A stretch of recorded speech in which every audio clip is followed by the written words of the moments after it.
बिस्मिल्लाहिर्रहमानिर्रहीम। अस्सलाम वालेकुम प्यारे पाकिस्तानी। उम्मीद है आप जहाँ होंगे खुश होंगे या खुश रहने की कोशिश कर रहे होंगे। आज इस वीलॉग में जो मैं बात करना चाह रहा हूँ, इतने इवेंट्स रोज़ हो रहे हैं पाकिस्तान में, और इस तरह ब्रूटली हमारे जो मिलिट्री इस्टेब्लिशमेंट में बैठे हुए ऊपर वाले ओहदों पे जनरल्स हैं, वो अपने आप को एक्सपोज कर रहे हैं कि किसी को भी इस वक्त शक नहीं रहा पूरे पाकिस्तान छोड़ो पूरी दुनिया में कि पाकिस्तान की तबाही का राज आगाज़ से लेके आज तक एक ही अदारे में बैठे हुए अहम लोग हैं, जिन्होंने हर एक को अपना जो भी उनके पास एसेट हैं, जो भी उनके पास अहम अदारे में खुफिया एजेंसियाँ हैं, उनके ज़रिए सिर्फ पाकिस्तानियों को क्या कहते हैं काना बनाया और काना करके उनसे अपने फ़ायदे लिए शुरू से लेके आज तक। इन्होंने कायद-ए-आज़म को उस वक़्त मरने पे मजबूर किया जब वो सख्त बीमार था और सड़कों पे गाड़ी घुमा के बाद में तेल ख़त्म करके जब तक वो मरा नहीं है। जो सेम यही गेम करने की कोशिश की गई इमरान खान के साथ जब उसको गोली लगी थी, लेकिन जिसे अल्लाह रखे उसे कौन चखे। और फिर अब सब लोग इतने समझदार तो हो चुके हैं हर जगह पे कि अब आंखें बंद करके इन पे एतबार नहीं करते कोई भी। इसलिए वो बच गया, इसलिए वो बैठा हुआ और मुस्तकिल उसको रोलने की और मारने की कोशिश कर रहे हैं हर तरीके से, और हर करप्ट और बुरे आदमी को ला के ऊपर बिठा रहे हैं। इससे ज़्यादा सर पीटने की कोई चीज़ है कि वो अपनी ताकत से बेजोरे ताकत जितनी उनको इस आवाम ने अपने खून पसीने की कमाई से दी है, वो ये काम कर रहे हैं, और आवाम बेबस और मजबूर खड़ी देख रही है कि हम क्या करें। करने को तो बहुत कुछ कर सकते हैं, लेकिन जिस तरह इमरान खान भी चुप करके बैठा हुआ है कि ये एक एंड से एक तरफ से तो ये पूरी तरह तबाह कर रहे हैं मुल्क को, और दूसरी तरफ से वो नहीं करना चाह रहा कि हम भी अगर इसी तरह जिस तरह बेनज़ीर भुट्टो का जब कत्ल हुआ और पीपल्स पार्टी ने जो काम करवाया पूरे पाकिस्तान में, उसके बाद इस अदारे ने घुटने लगा के ज़मीन पे तो कहा जरदारी साहब आ जाएं, आप आ जाएं, खुदा का वास्ता, और तबाही ना करें इस मुल्क। इस किस्म का ब्रूटल अगर रिएक्शन अवाम दिखाए तो फिर हो सकता है कि इसमें बैठे हुए जो ऊपर अदारे में लोग हैं उनको थोड़ी सी शर्म आ जाए, कोई हया आ जाए। क्योंकि कल परसों जो इमरान खान का इंटरव्यू दिया उसने उसमें वाज़ेह तौर पर फिर से कह दिया कि बाजवा डॉक्ट्राइन चल रही है, और ये अमेरिका बहादुरीन से ये चाहता है या नहीं चाहता, लेकिन ये करके दिखाना चाहते हैं कि हम इतना ताकतवर अदारा है, इतना मुनज़्ज़म अदारा है, और अपने हर किस्म के वसाइल झोंक देंगे, पाकिस्तान को उल्टा कर देंगे, चाहे दिवालिया क्यों ना हो जाए, लेकिन हम नहीं बाज आएंगे। हम उस आदमी ईमानदार आदमी को, जो हमें दिहाइयों बाद एक ईमानदार आदमी यहाँ पे आया था, उसको जलील और रुसवा करेंगे, उसको मारेंगे, उसकी बात कहीं नहीं चलने देंगे, अवाम को भूखा मार देंगे, लेकिन हम अपने जो हमारे अय्याशियाँ हैं, जो हमारे औलादों के फ़ायदे हैं, उनको कभी भी ख़त्म नहीं होने देंगे। मुझे तो ये समझ नहीं आती किस किस जगह के ऊपर किस किस के ऊपर, लेकिन ये एक अज़ाब है, ये एक मुकाफ़ात अमल है जो इस कौम ने इज्तिमाई तौर पर मुख्तलिफ़ काम किए हैं, जो मुख्तलिफ़ मज़हब के नाम पे या फिर कौम के नाम पे जो इन लोगों के पीछे लग के इन पे अंधा एतमाद करके आज इस हाल को पहुँचे हैं कि वो इतने ताकतवर हो चुके हैं कि वो किसी की बात सुनने को तैयार नहीं। आखिर हर जगह पर इस कौम के बेटे ही बैठे हुए हैं ना, नीचे से लेके ऊपर तक, वो इसी पाकिस्तान से ही पैदा हुए थे या कहीं बाहर से आ गए थे, और अपनी ही जूतियों में अपने ही सर में पड़ रही हैं इस कौम की, और वो मुस्तकिल पड़ रही हैं, कोई रोक नहीं रहा, कोई रुक नहीं रहा। कि जो अब पंजाब में करवाया गया इस वक्त, अगर इमरान खान ने कहा हम निकलना चाह रहे हैं इस सिस्टम से, हम हुकूमतें तोड़ देंगे पंजाब में और KPK में, यानी कि खैबर पख्तूनख्वा में, लेकिन क्या उसका नतीजा निकला? क्या हो सका? कुछ भी नहीं हो सका, करने ही नहीं दिया गया। इस तरीके से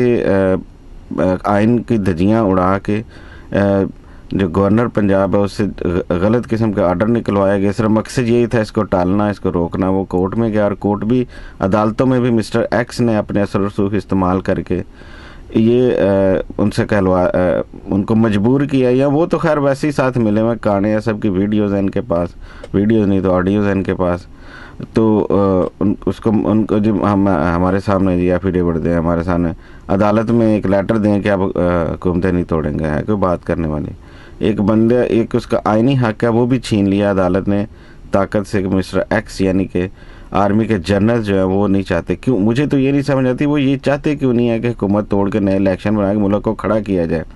इसमें राज क्या है? ये कहाँ तक लेके जाना चाहते हैं? ये जो 6.5 अरब डॉलर रह गया, क्या ये वही पैसे तो नहीं हैं जो मुल्क के रिजर्व में रह गए हैं, जो इन्होंने एटमी एसेट्स बेच के तो लेने हैं लोगों से, मुख्तलिफ मुल्कों से? ये उसी पे बैठे हुए हैं। क्या अब ख़बर आई है कुछ अमेरिका ने मुख्तलिफ बहाने लगा के इनको पैसे देने शुरू कर रहा है, वो जो ये रिजिम चेंज ऑपरेशन के लिए उसने वादे किए थे। वो अमेरिका तो अमेरिका है ना, उसको उसको वो तो हर ख़ास तौर पे इस्लामी मुल्कों में और जो फिर एटमी ताकत भी है उनको नीचे लगा के रखना चाहता है। और हमारे जनरल ख़ुद जाके उनके पैरों में पड़ते हैं। जैसे ये हुसैन हक्कानी फाइल्स आई हैं जो कि बाजवा के ज़रिए ये सिस्टम कैसे चलाया गया, कहाँ मैं जब ये उन दिनों में तकरीबन साल पहले, डेढ़ पहले, जब ये हमारा बीच वाली सरकार जो है जूनियर जरदारी जा रहा था अमेरिका में दौरे करने अपने तौर पे, आजकल तो वज़ीर ख़ारजा बन के उसने इतने दौरे कर दिए हैं। वो इमरान खान का इंटरव्यू जो था कल परसों, उसमें वो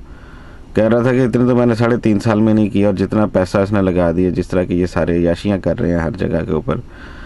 उन दिनों जब वो जाके वहाँ पे, मुझे पूरा यकीन था उस वक्त भी कि ये हुसैन हक्कानी के साथ मिल रहा है और गेम चल रही है, वही गेम चली है सारी। और जब ये मैसेज प्रेस कॉन्फ्रेंस कर रहा था जरदारी कि अब हमें मैसेज आ रहे हैं कि बताएं जी हम क्या करें, और हम कह रहे हैं जी आप इससे पहले इमरान खान से जान छुड़वाएं। अब वो ये वही बंदा है जो नदीम अंजुम जो ISI का चीफ़ है, ये इधर कराची से आया, इनसे मिली भगत करके, और इसको जनरल फैज़ की जगह पे इधर लगाया गया ISI चीफ़ बाजवा ने, और उसके बाद इन्होंने गेम उठा दी। और नज़र आ रहा था ये क्या होने वाला है। इमरान खान ने थोड़ा रेजिस्ट किया, लेकिन मीडिया पे इधर उधर हर जगह पे, और इस तरीके से फिर कि ज़बरदस्ती उसने बगैर बताए ये आर्डर करा के और ये गेम चलनी शुरू की है कि इस मुल्क में ISI चाहती है तो सारा कुछ होता है, और वो हो रहा है, हो गया, अभी तक चल रहा है। क्योंकि इन्हीं के जो अदारे के जो बंदे हैं जहाँ जहाँ भी इंस्टॉल बैठे हुए पूरे पाकिस्तान में, वो अभी तक वही काम कर रहे हैं। और हमारे हाफिज़ साहब, जैसे मैंने पिछले व्लॉग में कहा था, वो जो एक हाफिज़ हमारे इलाके में होता था,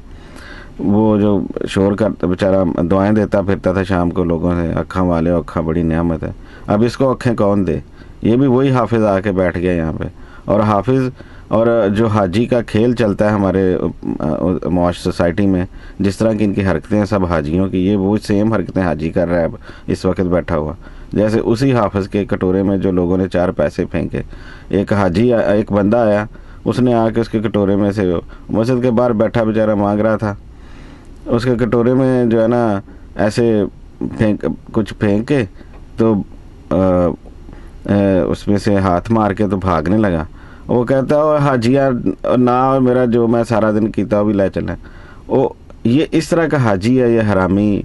बाजवा जो बैठा हुआ है, जो अभी तक एक्टिव है, और अभी तक जो है वो उसकी डॉक्टराइन ही चल रही है हर जगह पे कि ये हाफिज़ और हाजी आपस में खेल रहे हैं कि नहीं खेल रहे हैं, एक ही गेम खेल रहे हैं, गुलछर्रे उड़ा रहे हैं, उनके मज़े हैं। जब दिल करता है सरकारी ख़जाने के पैसा निकाल के जहाज़ों में बैठते हैं, जहाँ मर्जी सैरें करने चले जाते हैं, अपनी ज़िंदगी एंजॉय कर रहे हैं फैमिलियों समेत। और पाकिस्तानी कौम के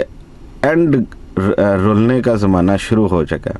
कि जो 1.5-2 सालों में उन्होंने कुर्बानियाँ दे के इमरान खान ने कुछ सहूलतें दी मुख्तलिफ़ किस्म की, ये एहसास प्रोग्राम के ज़रिए लोगों को दिया, कुछ शेल्टर होम्स दिए, कई चीज़ें उसने, इतने जो फलाई काम उसने किया मैंने पूरी दुनिया में नहीं देखे। और पाकिस्तान की तारीख़ में वो पहला बंदा था जिसने सिर्फ ख़ुद अपने प्राइवेट घर में रहता रहा, वज़ीर-ए-आज़म हाउस में नहीं रहा एक दिन भी, और ये सारे उस दिन से याशियाँ मार रहे हैं, वज़ीर-ए-आज़म हाउस में रह रहे हैं और मज़े कर रहे हैं। इसी तरह ये फ़ौजी सारे हरामी फ़ौजी, अब फ़ौज का वो फ़ौजी जो ऊपर जनरल बन के बैठे हैं, जो नीचे रैंकिंग के जो फ़ौजी हैं, या ऊपर उनमें भी बैठे हुए जो गैरतमंद पाकिस्तानी जिनको तकलीफ़ होती है, पता नहीं किस दिन वो हौसला करेंगे। इतने बुज़दिल हैं सारे के सारे के मुल्क अपनी आँखों के सामने रेत की तरह हाथ से निकलता हुआ देख रहे हैं। अब ये कौम को मैं तो मैसेज दे रहा हूँ, मैं तो बात कर रहा हूँ, मुझे तो तकलीफ़ हो रही है, मैं तो कर रहा हूँ, कम से कम इस तरह बोलना ही शुरू करते सारे के सारे अपनी जगह पे, इनको शोर करना शुरू कर दें। अगर आप लड़ नहीं सकते, जो अल्लाह ताला ने एक मोमिन के दर्जात बताए हैं किसी बुराई को देख के, कि आप कम से कम जो है हाथ से नहीं तो ज़ुबान से रोकें, ज़ुबान से नहीं तो अपने अमल से रोकें, अमल से नहीं तो आप बुरा महसूस करें कि आप, अब हम हाथ से नहीं तो ज़ुबान से तो रोकने की कोशिश कर रहे हैं, बात तो कर रहे हैं। बेशक हमें जिस तरह से इबरत का निशान बनाया गया हुआ है, उसके बावजूद कि हमें तकलीफ़ है, वो हमारी जन्मभूमि है, वहाँ पैदा हुए हैं। पाकिस्तान अगर ज़िंदा बचा रहता है, पाकिस्तान अगर तरक्की करता है, हमें खुशी होती है इस चीज़ की। पाकिस्तानी कौम को भी सहूलतें मिलें जो सारी दुनिया में मॉडर्न लोग कौमों को मिल रही हैं तो हमें भी खुशी होगी, वहाँ पे भी तरक्की होगी, हो इस तरह से सबको खुशी होगी। लेकिन ये जो ऊपर अदारों में बैठे हुए लोग हैं वो चाहते ही नहीं हैं, वो चाहते ही नहीं है कि ये कौम को कोई होश आए, ये लोग भी तरक्की करें। पता नहीं कैसी है कि कोई लानत पड़ गई है उसके ऊपर, कैसा कोई अज़ाब नाज़िल हो गया कि अपने ही लोग अपनों को मार के खुश हो रहे हैं। इसके साथ ही मैं अपने ये बात अब ख़त्म करता हूँ। तो मेरी रिक्वेस्ट है, अगर आपको मेरी बात पसंद आए दूसरों को भी बताएं, वीडियो सब्सक्राइब करें और लाइक करें। पाकिस्तान जिंदाबाद, पाकिस्तानी पाइंदाबाद।